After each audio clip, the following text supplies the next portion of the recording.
Welcome to the Men of Iron podcast, changing a culture one man at a time. At Men of Iron, we equip men and grow godly leaders through creating and sustaining one-to-one and micro-group mentorships. Go to menofiron.org for more info. Thanks for listening. Welcome to the Men of Iron podcast. It's Steve and Garrett live from Manheim, PA. Gee, it's good to be with you today, man. It's always good to be in the land of milk and honey, Stevie. What is going on, man? What's new? I'll tell you what, I just got off Vomit Fest 2019 in our home, and so all of our daughters, one of our daughters was pretty sick, and thank God no one else has gotten it, but other than that, man, just living the dream. Other than that, living the dream, right? Yeah. Right. Episode 26 is brought to you by Pete Design Company, creator of brands that are timeless and trustworthy.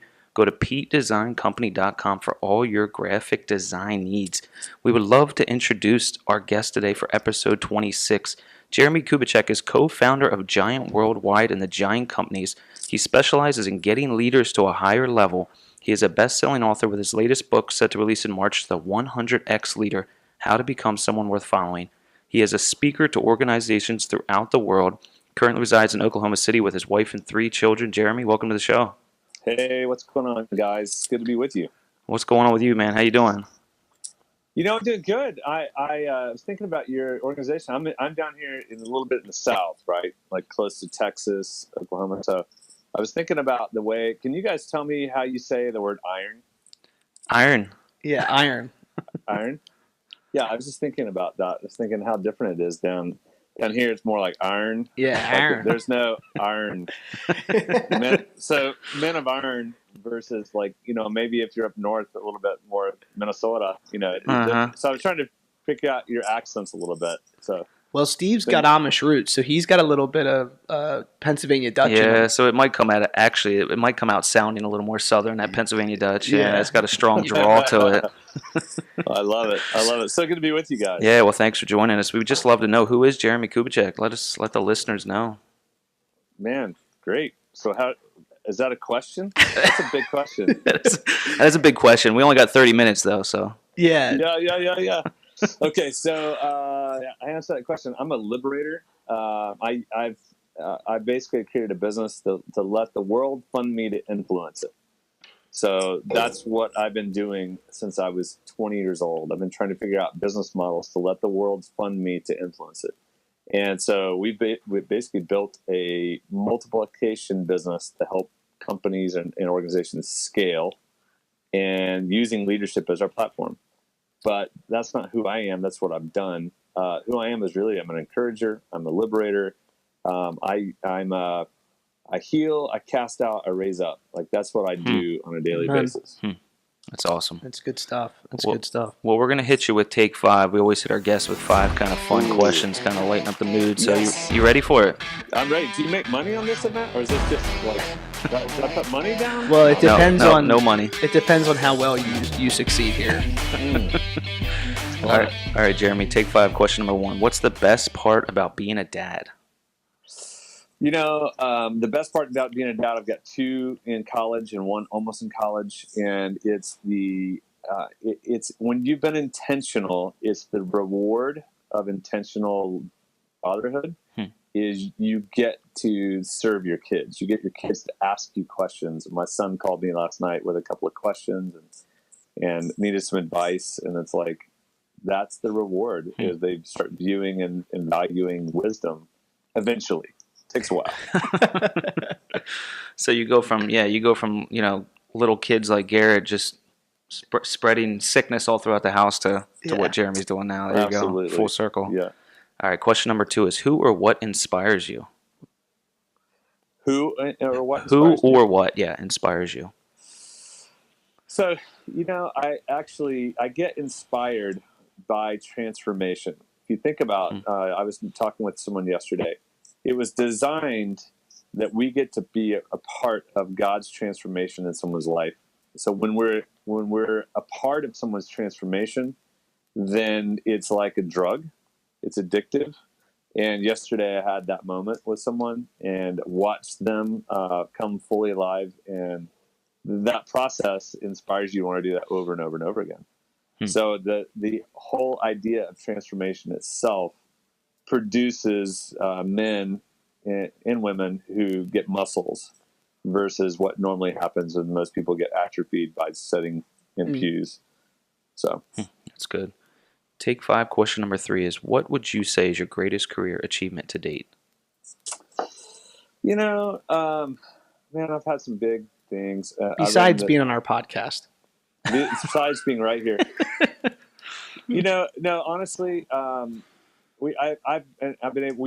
ran John Maxwell's organizations for years. I started the LeaderCast, a brand, built the Catalyst conferences, and so was CEO over those. But honestly, those were a lot easier than what I've been doing now, and I think I have a group of 140 giants who are been multiplied. So I've been learning how to multiply. I think that's our greatest achievement right now. So that's good. That's awesome. Question number 4: what is the greatest piece of advice someone has given you? Other than Lord loves a working man, let's see. Boy, these are good questions. I got to think. The greatest advice someone has given me. Oh yeah, my dad. When I was young, it's in your 20s. I remember him telling me, son, in your 20s, it's not what you do, but who you work for that makes the most difference. Mm-hmm. So go find someone that you want to work for versus what you want to do. Wow, that's good. That's I'm not really sure good. I've ever heard that before. That's very good. That's really good. All right, final question for Take 5 is: if you had a full day to yourself, distraction free, what would you do with it? I would end up at a bookstore for a couple hours. I would just be hanging, kind of learning and doing that. And then I'd probably distraction free. I would probably have to go be with a buddy and go do something fun. Maybe go see a movie in the afternoon, stuff like that. Just awesome. Low key. Awesome. So Jeremy, I'm going to add a question number 6 here. With you, with you being an Oklahoma native, are you a Cowboy fan or are you a Sooner fan? It's a really tricky question, guys, because I grew up a Cowboy fan, okay. And yet my son runs track. He's a decathlete at the University of Oklahoma. Okay. And they're a client of ours, and I serve the athletic director and all of the sports teams. Wow. And so it's an interesting which actually, I'm not a homer for them, which makes me more objective. That's how I view it. Well, I've got a nephew that is actually out at OU on the wrestling team out there. So no kidding. What's his name? Zach Zemer. Yeah. Zach Zemer. Okay, I'll have to ask Will. Yeah. Will Kubicek's on the track team. All right. Well, I'll tell my nephew to look him up. Yeah. So. That's awesome. Cool. Look at that Oklahoma connection. There we go. Absolutely. Absolutely. Awesome. Well, thank you for answering. Take 5. You survived. Yes. That was easy. Those are hard questions, you guys. It make me think early in the morning. Yeah, I described them as fun, but they weren't maybe not as fun. Yeah, Steve, you're not fun. Yeah, I was thinking what's your favorite color?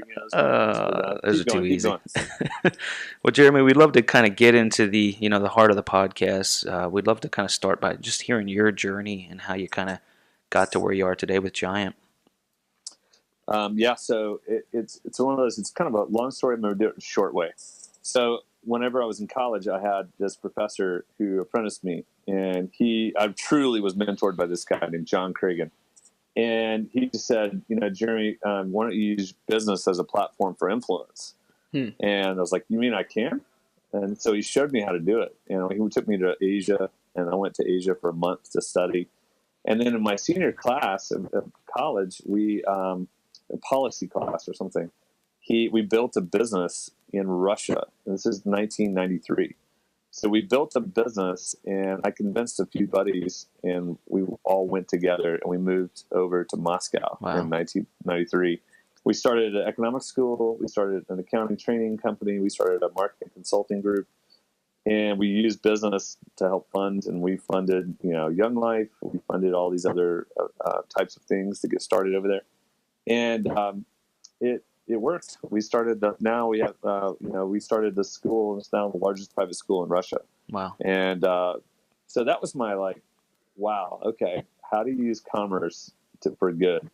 And then I moved back, and that's when my dad said, in your 20s, it's not what you do. So find someone you want to work for. So I ended up working for this family, the Humphreys family.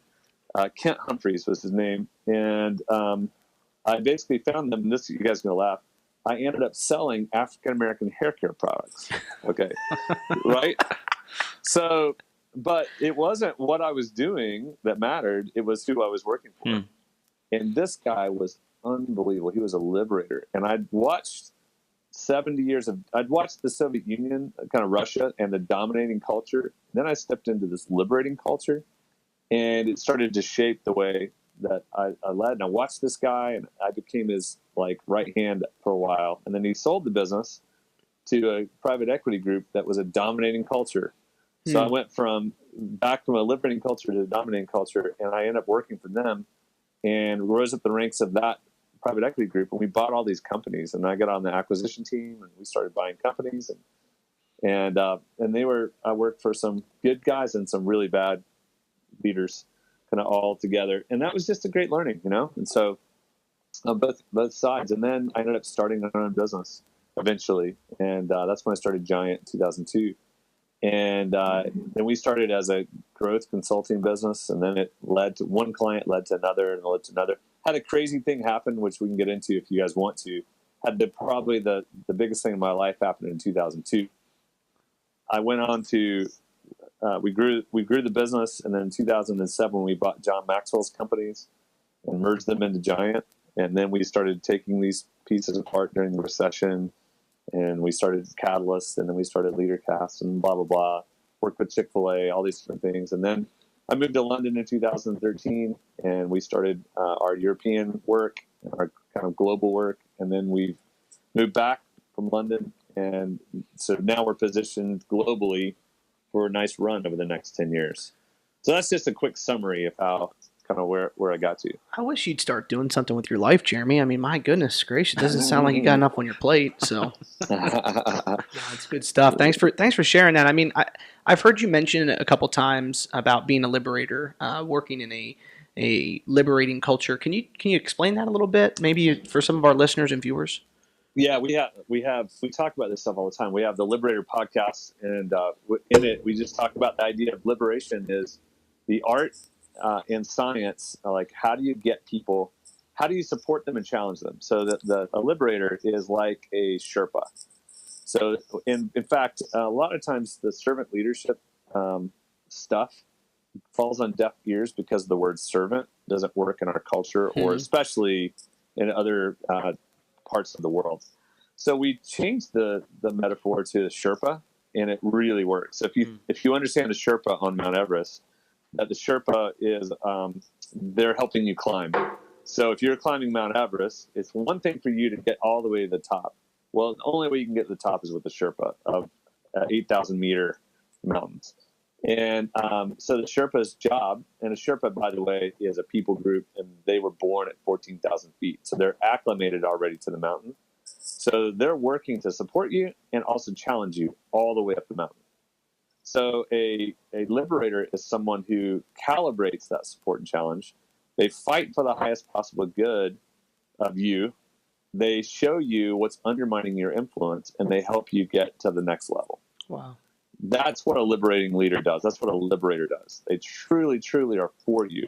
But it's like the best coach you ever had. They are they're so for you that they're supporting you, but they're also challenging you. They're not allowing you to stay at a certain level. Mm-hmm. And what happens sometimes, especially in the church world or in the servant leadership world, there's a lot of support, but challenge is almost seen as, well, I don't want to be I don't want to. And so they enable or they protect and they entitle people. So they don't bring enough challenge. So I look at Jesus and go, man, I read Jesus and he was way more challenged than you see support. Yeah. And so that Jesus was a lamb and a lion, not just lamb.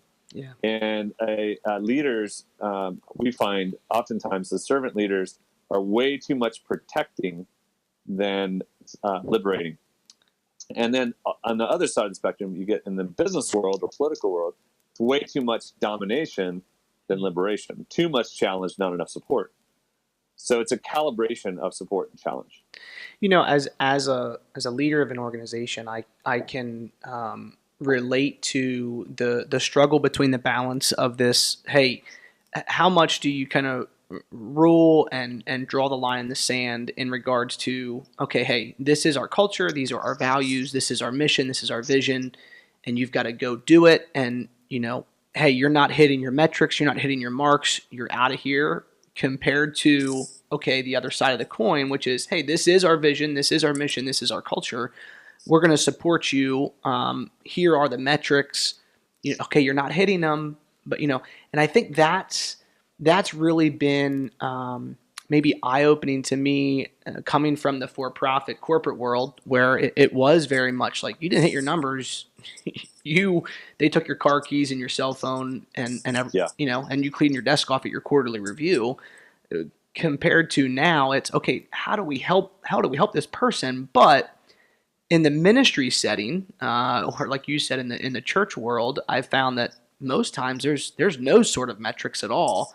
And that is often a very tough thing to balance. And so I love this this idea or this theme of the Sherpa and what role they play and the attributes and characteristics of them. I think it's genius. It's so good. So what we've done is we've said, okay, so let's say I'm trying to get, you guys are going up the mountain. Okay, let's say you're climbing Mount Everest and you have a Sherpa to help you.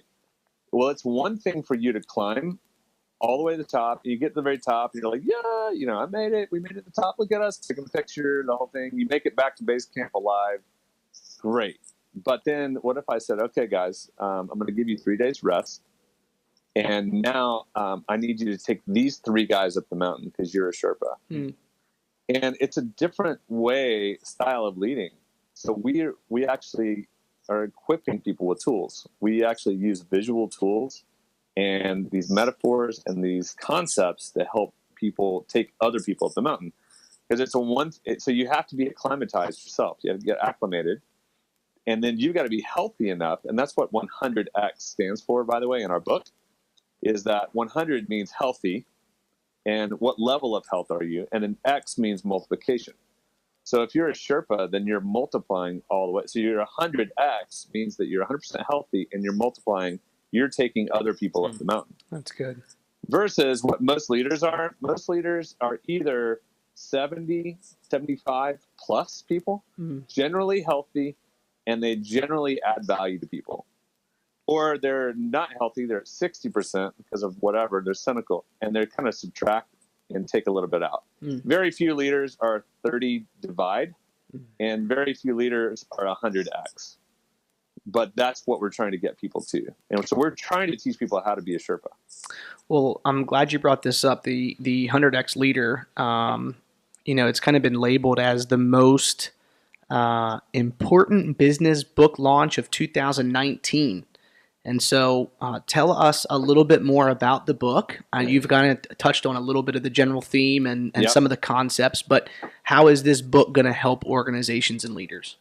So what happens is the digital age has changed the leadership landscape. So leadership is in one hand, it's a racket because it's full of jargon, and it's full of a lot of just general words that people and general principles. Well, the problem is that people in today's landscapes, they don't read anymore. And I know we have a book coming out, but we've actually created visual tools in the book. There's like visual toolkit where you can pick up these little metaphors to learn. So because we are so geographically dispersed, because people are on 24/7 constantly, because people have to be more about influence than power, positional title, the landscape has changed, and we've kind of tried to create language for people to use. And so our idea and thought is that the world needs better leaders. And there's not enough good leaders out there. And the idea of 100X actually gets you to think differently. So in the book, we actually go through 5 circles of influence: self, family, team, organization, and community. So if I were to ask you guys, and I said, you guys, how intentional are you in every circle of influence?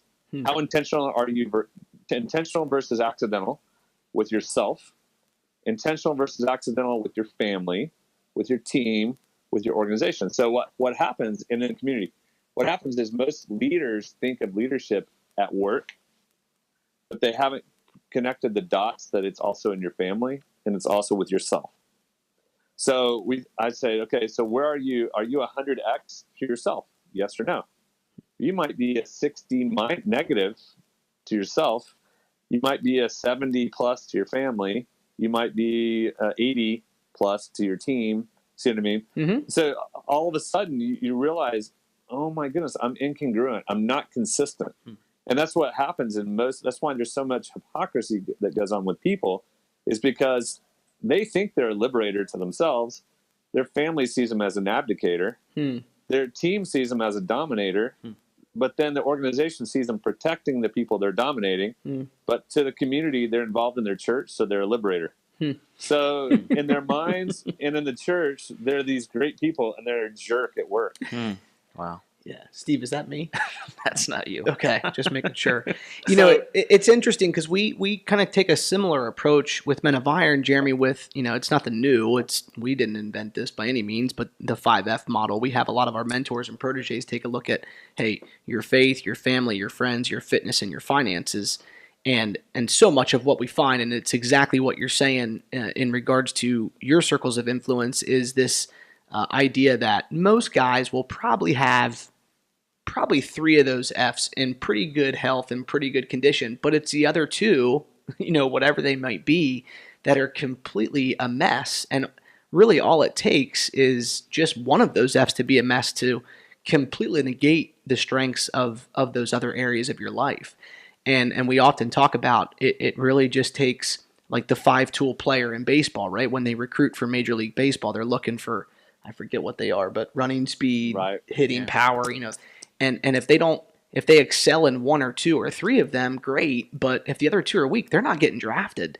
And so it's this idea of consistent equilibrium, this balance of, how well are we living out that balance in all of those areas.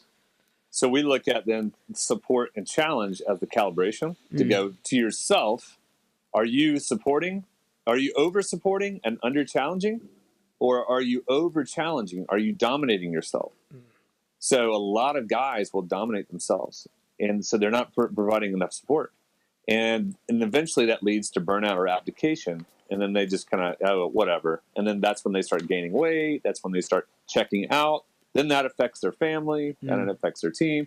So we give these like mirrors and these tools to look in a mirror and go, what's it like to be on the other side of yourself? Mm. And so by doing that, they then get to check themselves and go, huh.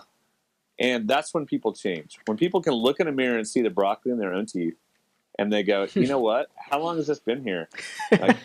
22 years. And so then they decide to take it out. That's when they see change. And people are like, what happened to you? Well, self-awareness came in. They actually started doing some things about it. And then that has a positive momentum. That's so good. So, Jeremy, tell us more. The book, 100X Leader, it's coming out here in March. Is that correct? That's right, March 26th. And so what we've done is we basically created a 2.5-hour experience called the 100X Leader Summit that we have already filmed. And it's actually free for any teams that want to use it.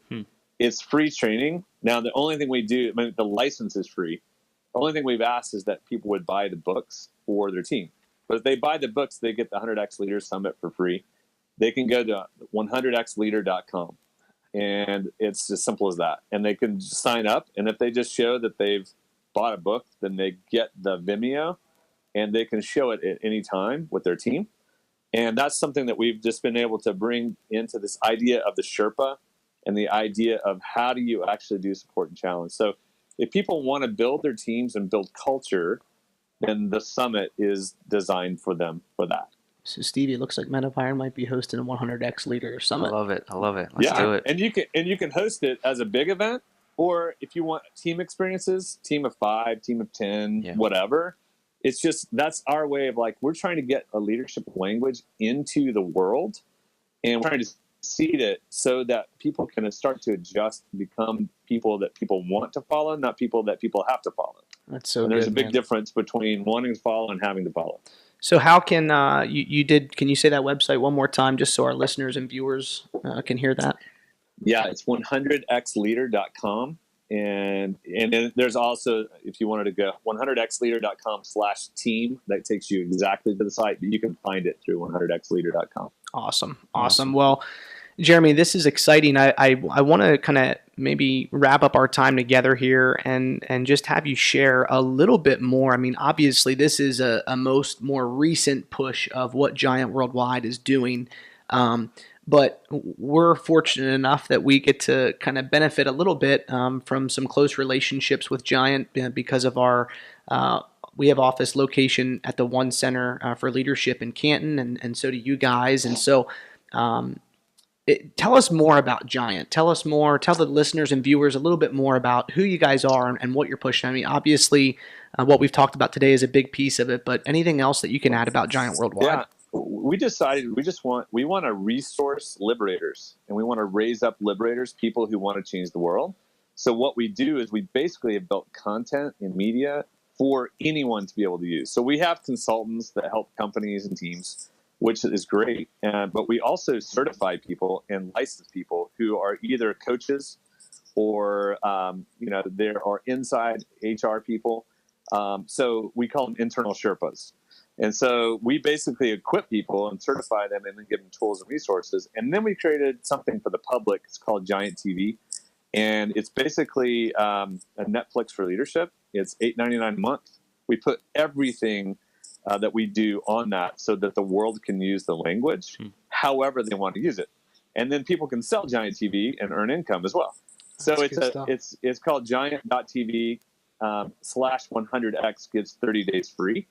But it's just what we've done is we've basically created content for Sherpas and content for help people raise up liberators. And we said we don't want to have any competitors ever. So we just made a way that there's no competitors, that anyone can use our content to do good. And we just found that sometimes the leadership, it's almost like it's either a racket or there's this financial engine that makes it really hard and really difficult. We're never going to limit anyone to being able to play. So it's from $8.99 up per month. That just gives people the chance to use and utilize our resources to raise up the right kind of leaders that we need. That's good stuff, man. Thanks so much for sharing that. I do want to be selfish here, and I'm gonna do this on the podcast so that everybody will fully expect you to do this. But when you're in Canton on the 25th of April, and I'm there as well, I want to I want to selfishly have some one-on-one time with you. So do you think we can make that happen? Come on, man. Seriously, set it up. All right. Susie Lance. All right, good stuff. Susie will take care of it. So to wrap up, I just have one more question because I think this is so important for our listeners and viewers to understand about Giant Worldwide, because I love your model. I think, in fact, my mind is already going from Men of Iron into social enterprise opportunities and everything else. But how does somebody get certified and licensed through Giant Worldwide? Yeah, so we have Giant University, and so you could go to 5voices.com and find out about certification. And so the 5 Voices is kind of the start. We have the 100X Leader certification. It's like a coaching program that people can get, can find, or look at giantworldwide.com. So there's a lot of .coms to look at. But, I think just to encourage you guys and all the listeners is we can actually be people that people want to follow. We can actually do this, but you've got to work on yourself. Mm-hmm. You have to understand that, when people look at us, what's it like to be on the other side of ourselves? So this whole idea of becoming a Sherpa means you have to be healthy and acclimated to take other people up the mountain. But it's an unbelievably fun journey. Most people just never do because it's really, really hard. Yeah. So. Well, hey, man, we thank you so much for your time. We know you're a busy man and really, really have, nothing but the best wishes and prayers as you get ready to release this 100X Leader. I'm excited to pick up the book and excited to read through it and love this concept of Sherpas. That's what we're going to start saying. We're going to start building Sherpas around here. So I love it. It's good stuff. You guys are awesome. Appreciate it. Hey, Jeremie, have a great day. And we'll be in touch with you soon. Thanks, Jeremie. Thanks so much. Bye-bye. All right, man. So what is new with Men of Iron, G? Wow. that was a good podcast. Can we just reflect for a little bit? Yeah, let's do it. Let's do it. I mean, no, we don't literally need to, but that was a really good podcast. Jeremie is a good guy, and I love what he's doing with Giant Worldwide. And, I think there's so much of this that this goes back to this idea of Peter Greer and Chris Horst and the book they just wrote back earlier in the summer of 2018, but this idea of rooting for rivals, like, man, I just wish nothing but the best for Jeremie and Giant Worldwide, and I just think that there's so much of their model of what they're doing is so congruent with what Men of Iron's doing, and I just think there's a way that we can work together. So yeah, even when he just started talking about those 6 points and finding balance in those points, but yeah, the idea you talk about Peter Greer and Chris's book and what they're doing with Giant TV, that's phenomenal. Just kind of giving that content away for free. Yeah, it's pretty cool. So good, and there's a lot of smart people out there. That's what I've realized. Man, a lot smarter than it's we crazy. are. But what's new at Men of Iron, man? We just hired Linda Denlinger. Yeah, shout out Linda. Linda is our newest hire here at our Men of Iron headquarters in Manheim, PA. Admin assistant, yeah. She's going to be a good fit. She says that she's bringing the motherly instinct to the bunch. Which is well needed. Yeah, we know that. Yeah, with guys like Joel Kiefer and Justin Watkins on staff. We got some crazy dudes out there. Nah, it's good, man. Well, for more info about Men of Iron, go to menofiron.org. You can find our podcast on Apple Podcasts, Google Play, and Spotify, the video version on YouTube and Facebook. Thank you to our sponsor today, Pete Design Company, and to our special guest, Jeremie Kubicek. You can go pre-order the 100X Leader today on Amazon. And like we said, if you get that book, you also get the Summit as well, which is pretty phenomenal. Yeah, we're going to look into that, man. Go buy the book. Go buy it. Support somebody that's doing something really, really good. So, man, these guys, I know that writing the book takes so much time, energy, and thought. And I can't imagine that journey. I'm always quick to support people that write books. It's just amazing. So go get it. Episode 26. We are out. Out.